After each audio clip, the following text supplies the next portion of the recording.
mum and mother to a little baby called Joshua.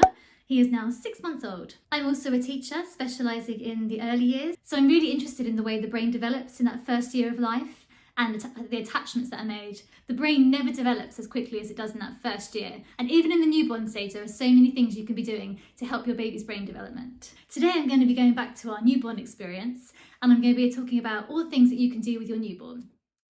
Number 1, sensory experiences with texture. So sensory experiences really help your baby's brain development. In the first 3 months, 2 million neural connections are created every second. So there's so much learning happening. And sensory stimulation is really important for creating those new brain pathways. So there are lots of sensory things you can do to do with texture. If you've got a fluffy rug or a blanket, you can lie them on it.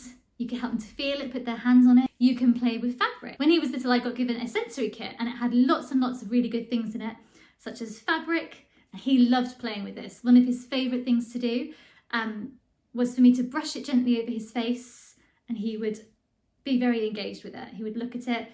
He loved the feel of it on him. We also used to sing songs with it as well. You can also just get a big feather and tickle them.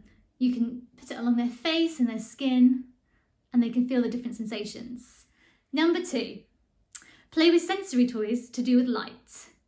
Newborn babies are fascinated with light. From even just a few days old, he was looking at the light bulbs around the room, looking out the window. He was much more interested in light than he was in me at that stage. So one of the first things that my baby loved to do was anything to do with light. He was fascinated with a disco ball that reflected different lights on the ceiling. Babies love that. It kept him amused for hours.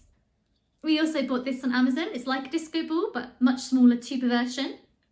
I've actually sat on it now, but it used to work a lot better. And when it's dark, it projects lights on the ceiling and you can move where you want them to project to. He also loved his ball that lit up as well. I bought this in a sensory kit and I used to use it for tracking. So I used to move it across him and he used to follow the lights. That was when he was a little bit older. It's still his favourite toy now, but now he's much better. He holds it and manipulates it. So this video is actually from a sensory class that I went to, and they provide us with lots of light equipment. But you can do easy, simple things at home as well. Number 3, tummy time. Tummy time is really important for your newborn baby's development. It helps to strengthen their neck and their shoulder muscles so that they can then learn to later sit up and crawl and walk. Now, it's very common for newborns to actually hate tummy time. And my newborn baby would cry every time I put him on his tummy. So you only need to do it for very, very short periods, starting off with just a few seconds and then building up over time so it becomes a few minutes and then up to 10 minutes. You can do tummy time in lots of different ways. You can do it traditionally on the floor. I found that my baby hated lying just flat on the floor, so we would prop him up. You could roll up a towel. We had a little pillow that came with our play mat. You could use a pregnancy pillow, and he preferred doing tummy time with that. You could also try tummy time on a yoga ball, or you could do tummy time on you. So either on your lap, or you can put your baby on your chest. And this is really good because then you can talk to your baby and make facial expressions at your baby, and it helps keep them engaged and happier for longer. So you can make tummy time more fun. You can get on the floor at your baby's level and you can talk to them. You can make facial expressions. You can put different toys in front of them to distract them. When my baby was a newborn, he loved looking at himself in the mirror. Babies love mirrors. So I would put the mirror in front of him and that would keep him occupied. Number 4, visual stimulation, such as high contrasting cards or books. So again, this is very important for brain development and it helps your baby's eye development as well, their eye coordination. So we use high contrasting cards and these are very good because when your baby's a newborn, they can't see very many different colours. So black and white are the main colours that they can see at the beginning of their life, and these cards have just got different contrasting images, lots of different pictures and patterns, and the babies will stare at these for a long time. Remember, when your baby's a newborn, they can't see very far away. So you're looking at about 20 centimetres or 8 inches. So make sure that you're putting it around that distance. We also have black and white books with some colour in them. And he really enjoyed looking at these as well. We would also use these for tummy time. Other visual stimulation that we would do is have toys like a rattle or a toy that he is really focused on, and we would move it from side to side above his head, and that's called tracking. Now your baby can't usually do this until they're 2 to 3 months old, and that's when they start to have their eye coordination to move their eyes and track objects. But that's really good for practice.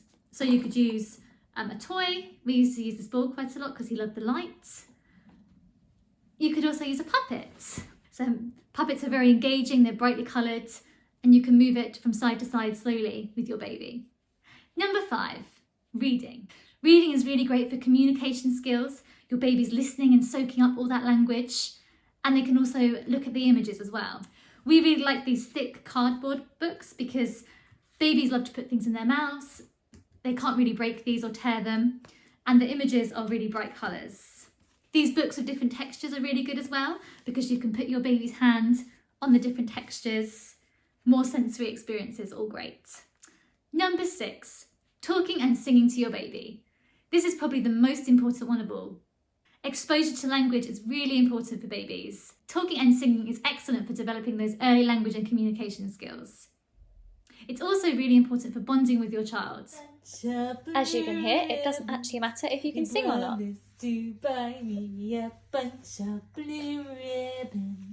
You can talk about anything. You can narrate your day to them.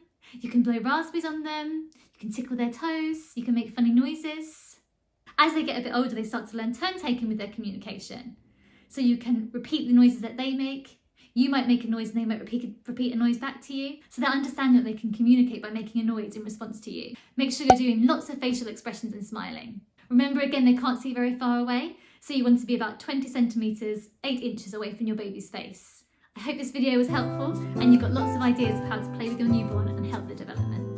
This is a new channel. I'm making lots of videos to do with babies, life as a first-time mum, and ideas of things you can do. Please subscribe and join us.